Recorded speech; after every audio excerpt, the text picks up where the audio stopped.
There's a photograph on the shelf in the living room. Helen and me, standing outside the church in Bangor on the morning of June the 14th, 1963. We're squinting a little in the sun. She's in the white dress her mother made. I'm in a borrowed suit that was slightly too large in the shoulders. We both look terrified. We both look happy. We both look exactly like what we were, which was two people who had no idea what they'd just agreed to. I've been looking at that photograph more this week. I don't know exactly why this week. It's not an anniversary. It's not a particular day. But something has been pulling me toward it. Toward the two people in it. Toward the gap between what they thought they were beginning and what they were actually beginning. I've been thinking about what I know now that they didn't know then. About what 54 years of being married to one person teaches you that you could not have been told in advance and would not have believed if you'd been told. I'm 82 years old. My name is Walter. Helen died 7 years ago, in October of 2017, after 54 years of marriage. And what I want to talk about today is what those 54 years taught me. Not what I knew at the time, not what I thought I knew, but what I actually understand now, looking at the photograph, looking at the young man in the borrowed suit, thinking about what I'd tell him if I could sit down with him the morning after the church and say, Here is what you're getting into. Here is what it actually is. The first thing I'd tell him is that the person standing beside him is not the person he thinks she is. That sounds unkind. I don't mean it that way. What I mean is this. The person Helen was at 25, the person I married on that June morning in 1963, was a real person and a good person, and the person I chose and was right to choose. But she was also a person in early draft, a person in the process of becoming the person she would eventually be.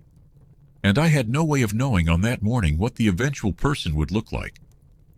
I was marrying a becoming rather than a being. And so was she, marrying me.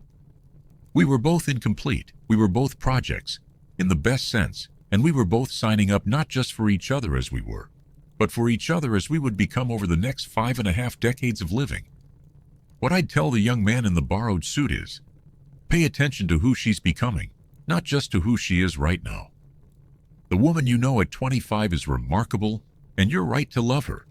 But she's going to become something different. Not different from herself.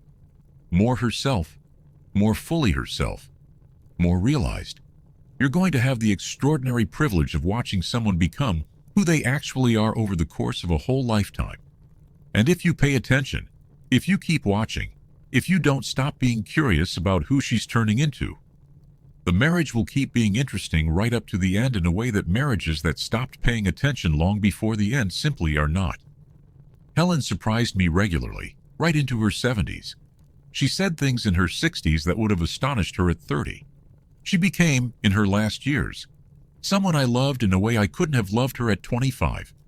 Because the way I loved her at 75 required knowing everything I knew by then. And I couldn't have known it earlier. The love deepened because we both kept becoming. If I'd frozen her in the 25-year-old I'd married and stopped looking for who she was, at 35 and 55 and 70, I'd have missed the best of it. The second thing I'd tell him is that the marriage is a third thing, separate from both of them. This is something I didn't understand for a very long time, and not understanding it cost me in ways I'm still accounting for. I understood, going into the marriage, that I was bringing myself and she was bringing herself, and the question was how we'd arrange ourselves alongside each other. What I didn't understand is that the marriage itself is a separate entity, not just the sum of the two people in it, but something that exists between and around them. Something that has its own needs and its own weather and its own requirements for tending that are distinct from the requirements of either person individually. The marriage needs to be talked to. Not about practical things, about real things. About what's working and what isn't, and what we want from each other and what we're afraid of, and what we've been not saying and what needs to be said. The marriage needs to be looked at directly, regularly, honestly, the way you look at a piece of work to see whether it's going right or whether something needs adjusting. When I didn't look at it, when I assumed it was fine because nothing was dramatically wrong, when I let the months go by without asking Helen how she was in the deep sense, when I confused the absence of crisis with the presence of health, the marriage would quietly drift into a condition that looked like fine from a distance, but had something important going missing from its center.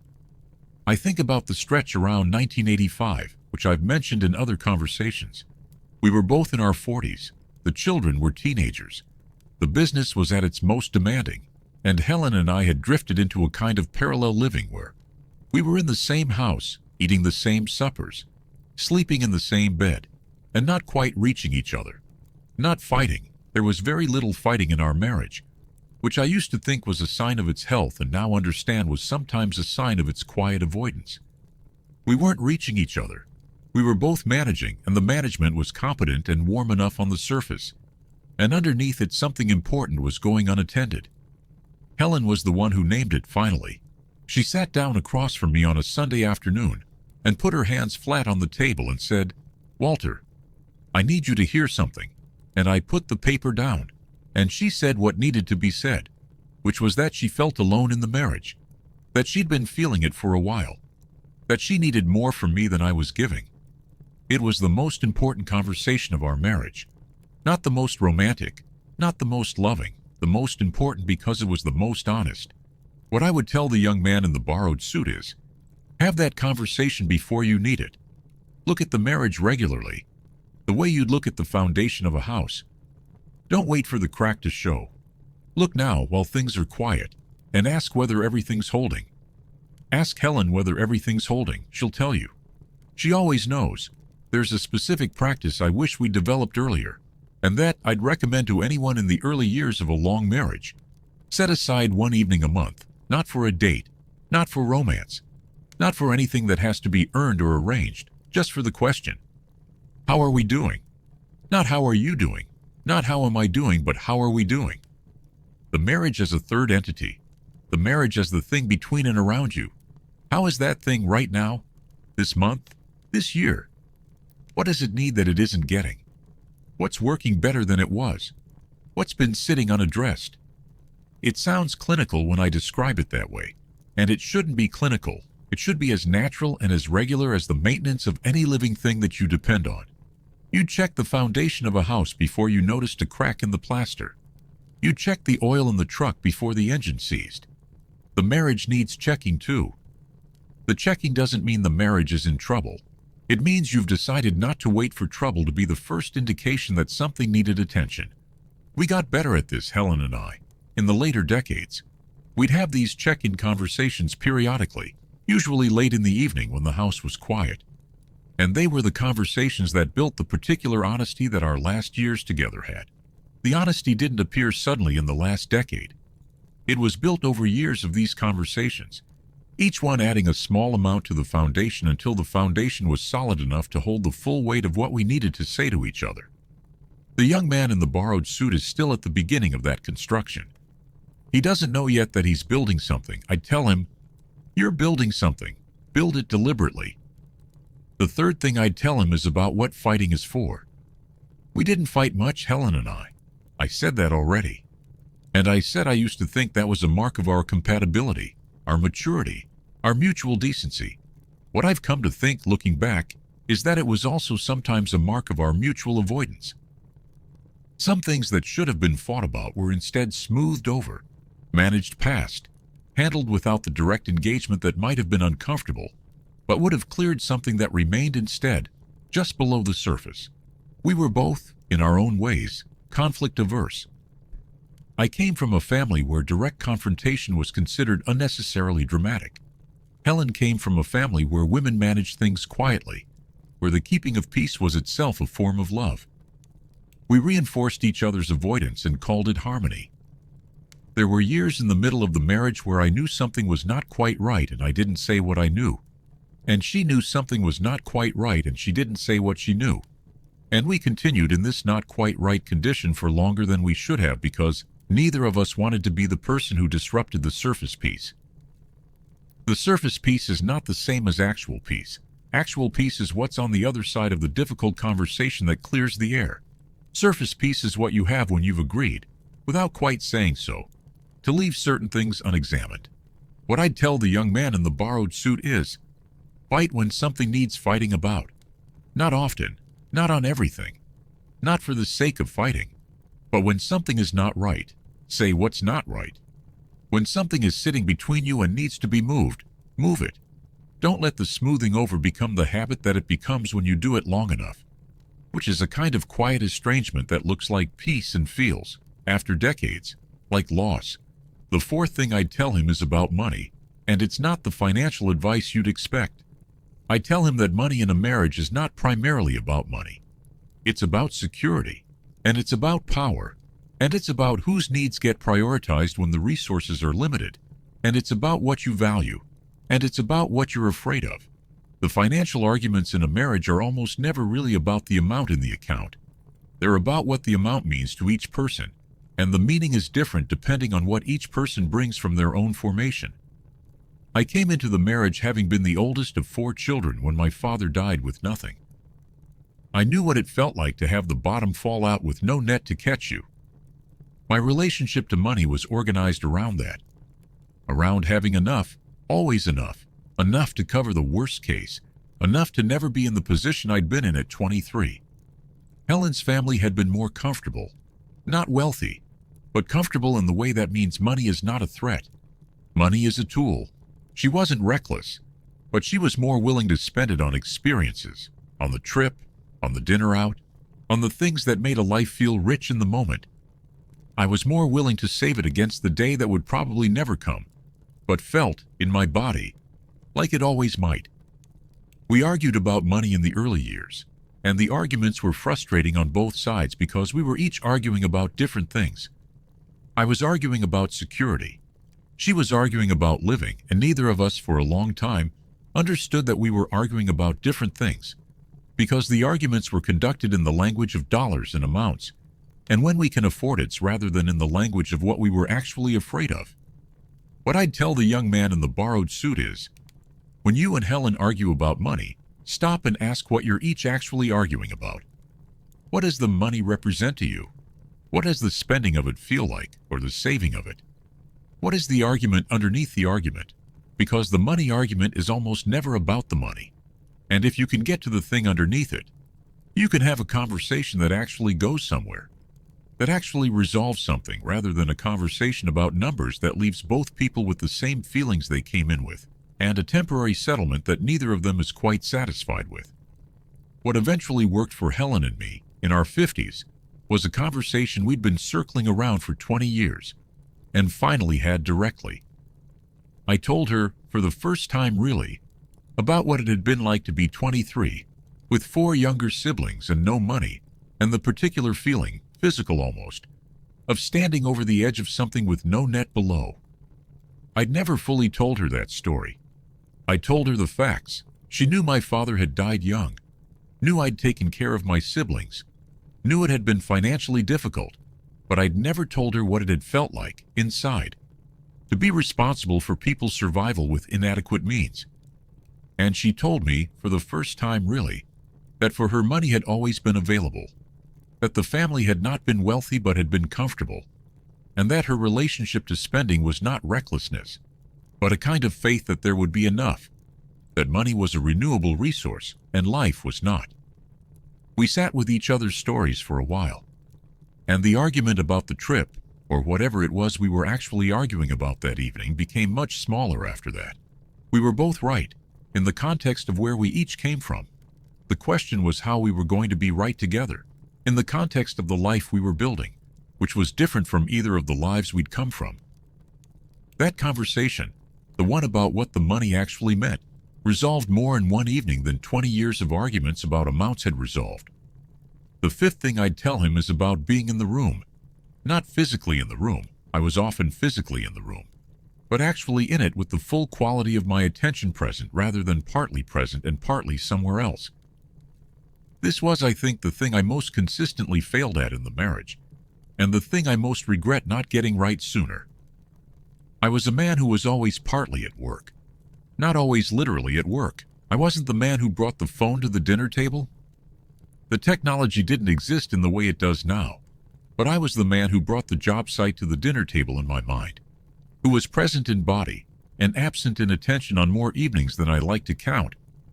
Helen was talking and I was nodding, and somewhere in the back of my head, I was still on the Henderson job, still thinking about the supplier who let me down, still running through the schedule for the following week. She knew. She always knew the difference between the present Walter and the elsewhere Walter. She knew it from the quality of my listening, from whether I asked follow-up questions, or gave the response that made sense but that didn't quite match what she'd actually said. There's a particular memory I keep coming back to. It was a Tuesday evening, sometime in the 1980s. Helen was telling me about something that had happened with a neighbor, some difficulty, something that had upset her. I was at the table, eating, present in body. I was nodding. I was making the sounds of listening, and then she stopped mid-sentence and said, "Walter, you're not here." And I said, "Of course I'm here." And she said, "You're at the shop." And she was exactly right, and I knew she was exactly right, and I still finished the nodding and making sounds of listening rather than actually returning to the room. What I'd tell the young man in the borrowed suit is, be in the room. Put the shop down at the door when you come home. Not perfectly, not forever. Not as if the work will never intrude, because it will and it should. And the work matters too. But set an intention. When I come through that door, the shop stays outside. For the evening, for the hour, for the supper table. Be with the person who is talking to you, not the edited, summarized, half-registered version of what she's saying. The actual thing, the full thing, with the quality of attention she deserves, and that the marriage requires. The sixth thing I'd tell him is about the body, not in a general health sense, though the health sense is also true. Look after the body, don't be foolish with it. The body you neglect in your 40s you'll pay for in your 70s, and he'll know I'm right. But I mean something more specific. I mean Helen's body. I mean what I'd tell him about how to be with her body. Not just in the early years when the newness of it was its own kind of attention, but over the 54 years that followed. I took her for granted physically.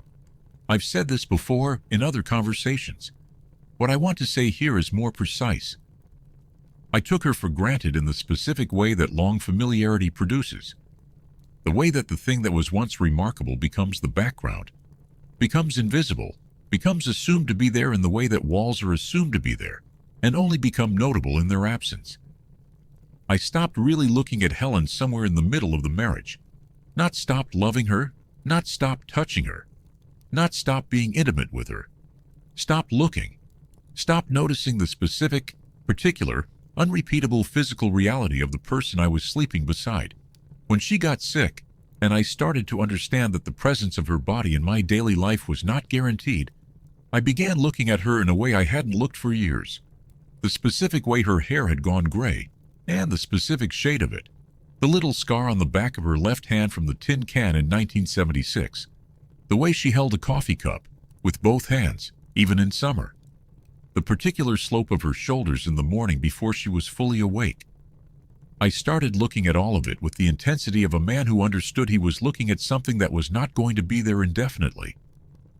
And what I found, in the looking, was that she was extraordinary, that she had been extraordinary all along, and that I had moved through years of her extraordinariness without fully seeing it because I had forgotten to look. What I'd tell the young man in the borrowed suit is, look at her. Not just now, when everything about her is new and remarkable. In 10 years, in 20, in 40. Remember to look. The looking is not automatic. The long familiarity will make you stop looking if you let it. Don't let it. She will keep being remarkable. Your job is to keep noticing. There was an evening late in Helen's illness, maybe 6 weeks before she died, when I was sitting with her in the bedroom and she was asleep. And I was looking at her hands, just sitting there, looking at her hands, in the way I hadn't done in decades. The hands of a woman I'd been with for 54 years, that I'd held in the church and held through the difficult years, and held in the hospital room, and I had never sat and simply looked at them for a sustained period of time the way I was looking at them that evening. The knuckles, which had gotten larger over the years, the particular way the veins showed, the scar on the back of the left hand from the tin can in 1976, the ring she'd worn since I'd put it on her finger on June the 14th, 1963, loose now in a way it hadn't been at 30 or 40. I looked at those hands for probably half an hour, and I felt something I don't have a word for exactly. Grief and gratitude and love, and the particular ache of attention paid too late to something that had been there all along, available to be looked at, that I'd been walking past for decades on my way to the next thing. I thought, I have had these hands available to me for 54 years, and I have not looked at them anywhere near enough. I said this to her later when she woke up. I said, I've been looking at your hands. She said, what do you think? I said, I think they're the most beautiful hands I've ever seen. She didn't say anything for a moment, and then she said, you should have told me that sooner. And she was right, and I knew she was right, and I told her she was right, and we sat in that for a while. What I'd tell the young man in the borrowed suit is, tell her now. Don't wait for the evening 6 weeks before the end. Tell her now, while there's time to tell her many times more. The hands are right there. Look at them. The seventh thing I'd tell him is about what happens in the last years. Not the dying. I'm not going to tell him about the dying, because some things should be arrived at fresh, because the knowing in advance wouldn't have helped and might have harmed, because there are certain griefs that can't be prepared for and shouldn't be. But I'd tell him about the quality of the last years, about what the marriage became in its final decade, because I think the final decade of a long marriage is one of the things people talk about least and understand least, and it was, for us, the best decade. It was the best decade because we had stopped performing. The performance, the managing of the image of the marriage, the careful presentation of ourselves to each other as the people we wanted each other to see. We'd been doing that to varying degrees for most of the decades before. Not dishonestly, not fraudulently, but with the ordinary self-consciousness that most people bring to most relationships for most of their lives. The self-consciousness that means you don't say the thing you're actually thinking because the thinking of it seems too small or too petty or too needy or too revealing. The self-consciousness that means you manage your response to things rather than having your actual response. In the last 10 years, most of that was gone. We'd been too tired, too honest, too long with each other to maintain the management. When I was afraid, I said I was afraid. When she was tired of something, she said she was tired of it. When something in the marriage wasn't working, we said it wasn't working. When something was beautiful or funny or moving, we let it be fully that, without the slight ironic distance that younger people maintain to protect themselves from being seen to care too much. We cared too much, openly, about everything.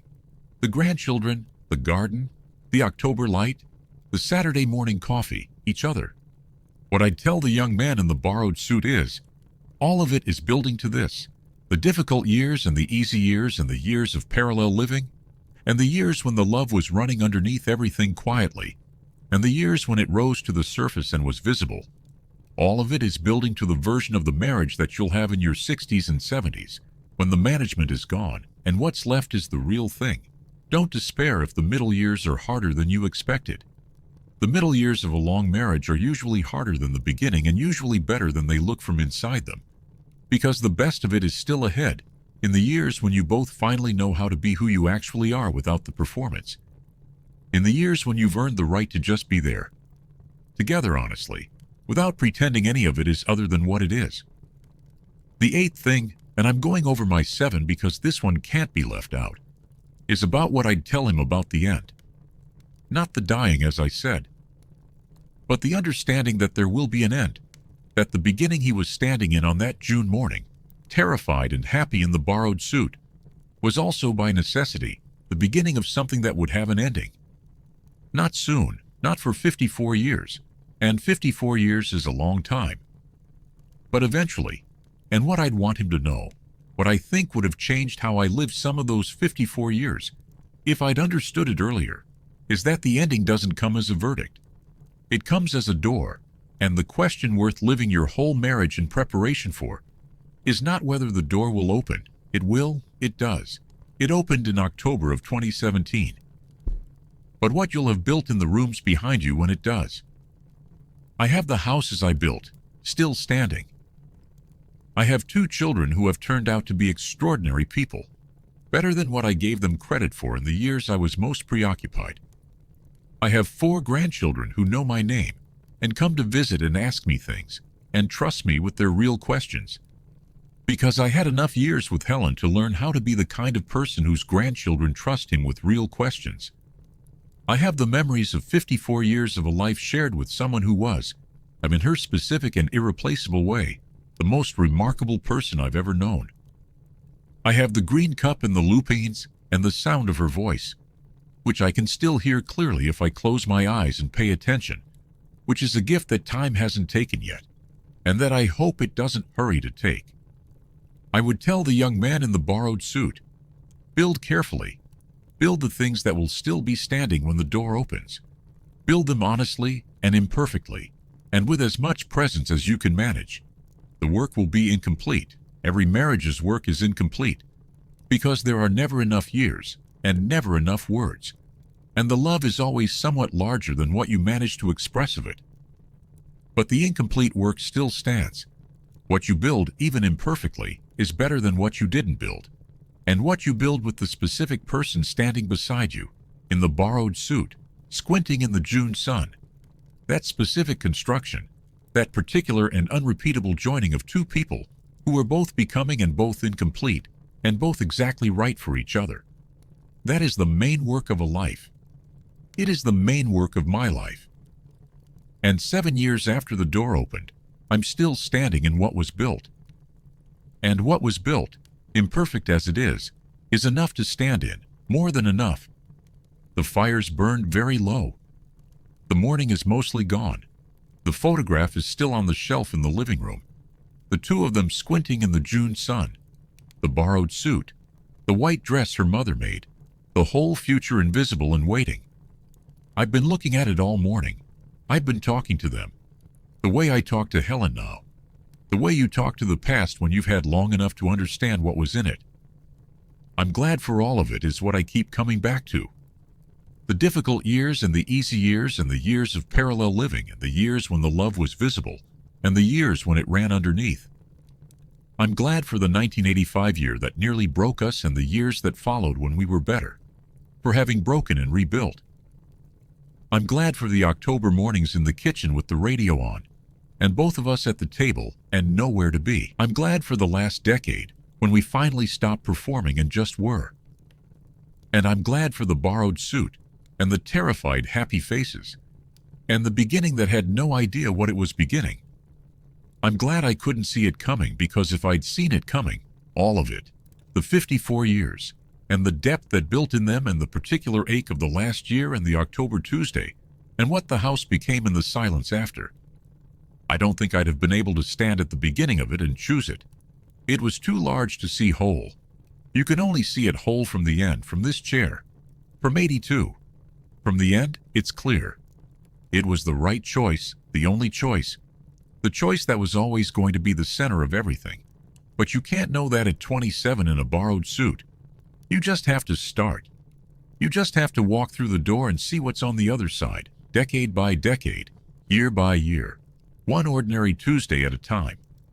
If anything I said today reached you, you can subscribe to walk with me a while longer. I read every comment. Tell me what your long marriage has taught you, or what you're still in the middle of learning, or what you wish you'd known in the borrowed suit at the beginning. I'd like to know. There's one more thing I want to say before I go. To anyone who is early in a long marriage and reading this, or who is thinking about beginning one, or who is in the difficult middle of one and wondering whether the difficulty is a sign of something wrong. The difficulty is almost never a sign of something wrong. It's a sign of something real. Easy things don't require the work that marriages require. Things that are worth having are hard in proportion to their worth. The 54 years were hard in places. Genuinely hard. The 1985 kind of hard where you look at the life you've made and you're not sure it's working and you don't know how to fix it. And they were worth every moment of the difficulty. Because the difficulty was where most of the actual building happened. The easy years were good, but they didn't build what the hard years built. The hard years built the foundation that everything else stood on. So if you're in the difficult middle and you're wondering whether the difficulty means you made the wrong choice, probably not. Probably it means you're in the hard part of the building, and the building is harder than anyone tells you, and it's worth the hardness more than anyone tells you. And the thing you're building will stand longer than you know. Take care of yourself. Look at her. Be in the room. Say the thing. And if you have the photograph, put it somewhere you can see it. The borrowed suit. The June sun. The beginning. The fire's still going. I'll see you next time.